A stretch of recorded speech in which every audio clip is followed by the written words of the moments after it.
probably met Ashton as a 7th grader, and Lanier opened in 2010, and that group was kind of the first group that we really got to know. And I met his dad first, realized that they were one of the most solid families I'd ever met, and Ashton kind of followed suit with who he was as a person. And so really got to know him and that whole group of seniors that's graduating this year, and they've kind of been the lifeblood of what we've done here at Lanier.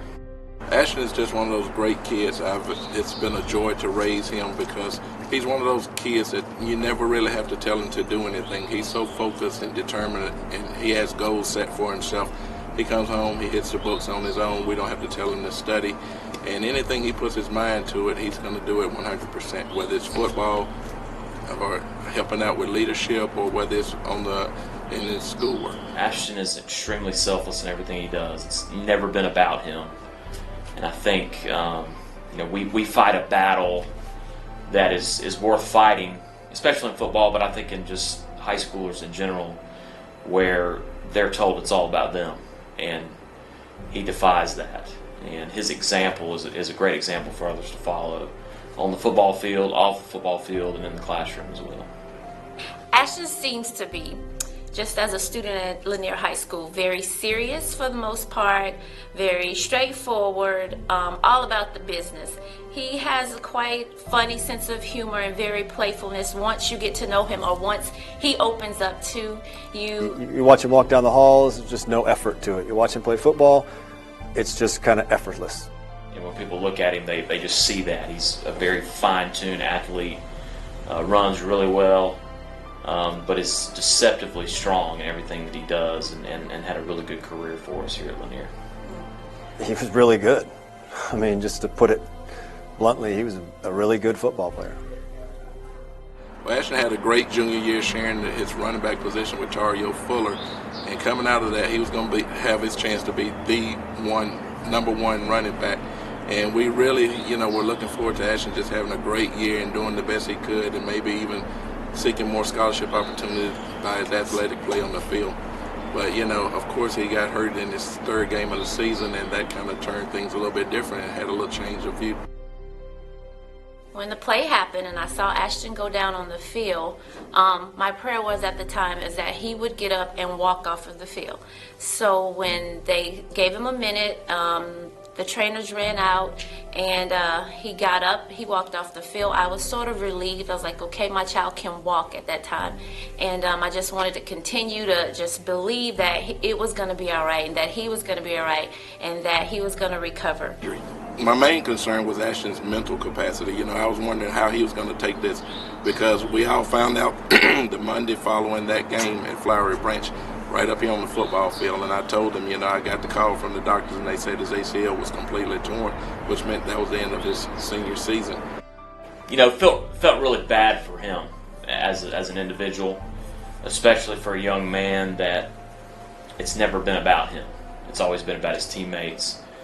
He spent a lot of his career not necessarily behind somebody, but sharing the spotlight with others. And his senior year was going to be kind of his coming out party, and he never once complained, never once said anything ill towards what we were doing as a program.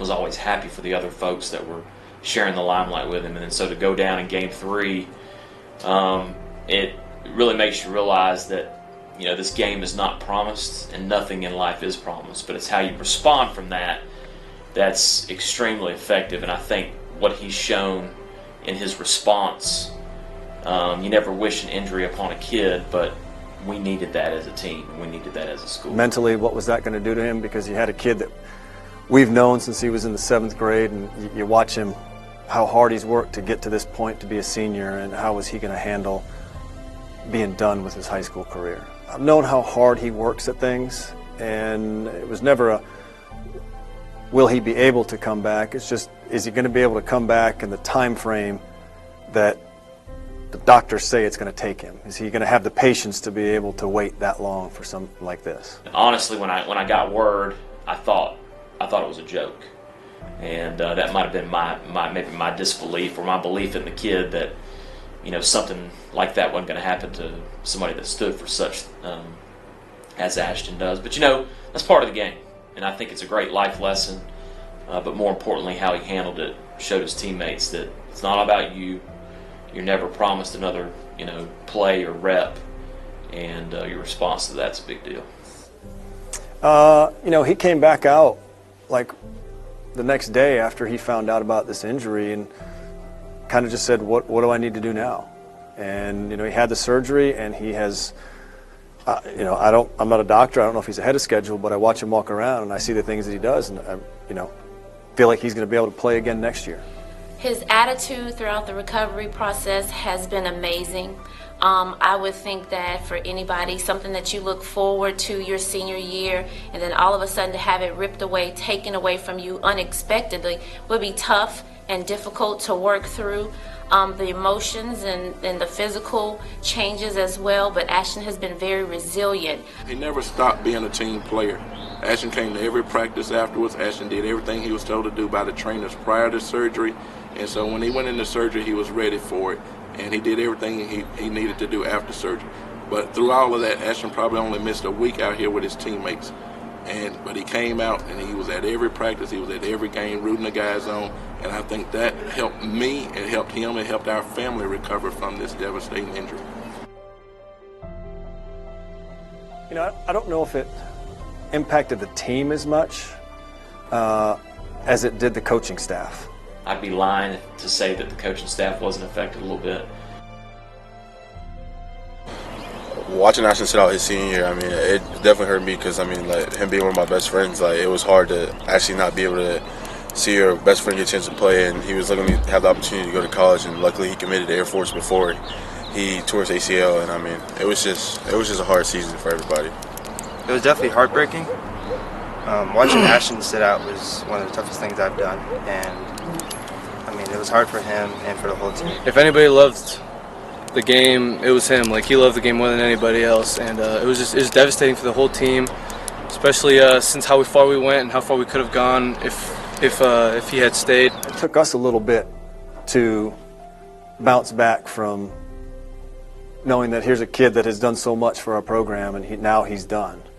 So the team, I think, was okay. They realized this is part of the game, and the next guy has to step up. But the coaching staff, I think, it hit a little bit harder. But we were strengthened by his response. And a lot of times, if you have a team member who's injured and their role diminishes on the field, it does become about them and their rehab. And he didn't miss a beat from a leadership standpoint. As a matter of fact, he was almost stronger with the way he, handled it and continued to lead. And I think, that just shows what kind of young man Ashton is. It actually made us stronger and brought us even closer together, because the first few weeks after surgery, he was in a lot of pain. I slept with him every night. I was getting up every 2 hours and turning on the ice pump. I was giving him his medication for pain every 4 hours, and so but it just brought us closer together, and also it helped me and helped him through that determination to get better. Ashton, is a resilient young man and has been. So this was just a bump in the road from an injury standpoint. He shows resilience every day from how he treats people in the classroom, how he treats people in the school. You can look at his long list of a resume, and it would be easy for him to say, look at me, look what I do, look how I affect people and what I do for people, and it's never been about that. He's got a very strong foundation at home. Mom and Dad are solid, great people. So everything he does, he reflects upon others. And to me, that's what leadership's all about. We talk about a servant leader and leading by example. He's the definition of that.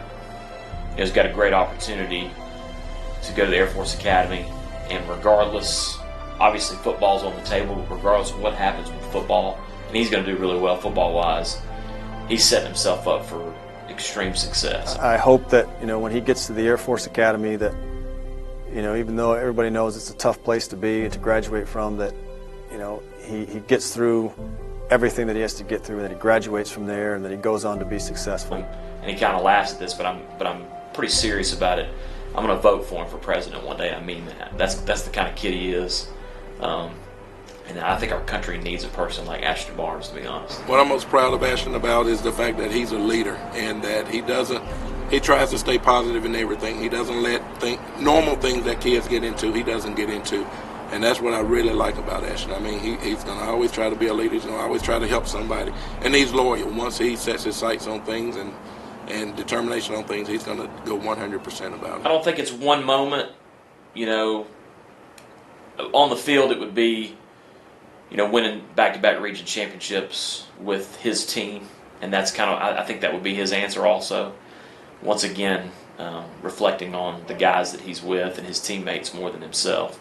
You know, personally, probably be his big touchdown run in our first ball game at home his senior year against Lambert. Kind of put the game away. We were struggling, and he showed what kind of player he was. And really, it's not one moment. It's just how he treats people. And, you know, there aren't many Ashton Barnes out there. He sets the standard, but to me, that's the example that our guys want to follow. He didn't just walk away and get worried about, I've got to get myself ready to play at Air Force Academy. I've got to get myself better. He came out and helped us still. And, you know, as a coach, you see that character in a kid, and that's what you're most proud of.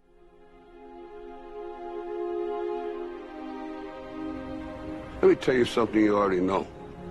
The world ain't all sunshine and rainbows. It's a very mean and nasty place, and I don't care how tough you are, it will beat you to your knees and keep you there permanently if you let Ashton has perseverance. Ashton is athletic. Ashton is humble. Ashton is fearless. Ashton is competitive. Ashton is the leader. Ashton is hardworking. Ashton is relentless. Ashton is ambitious. Ashton is inspirational. Ashton is dedicated. You, me, or nobody is going to hit as hard as life. But it ain't about how hard you hit. It's about how hard you can get hit and keep moving forward. How much you can take and keep moving forward. That's how winning is done.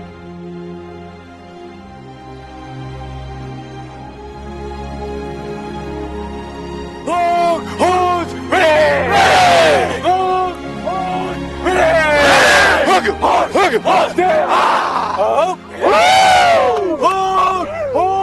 ready! Longhorns ready! Hook him! Stand feet forward! Now bring it back! Everybody, let's go!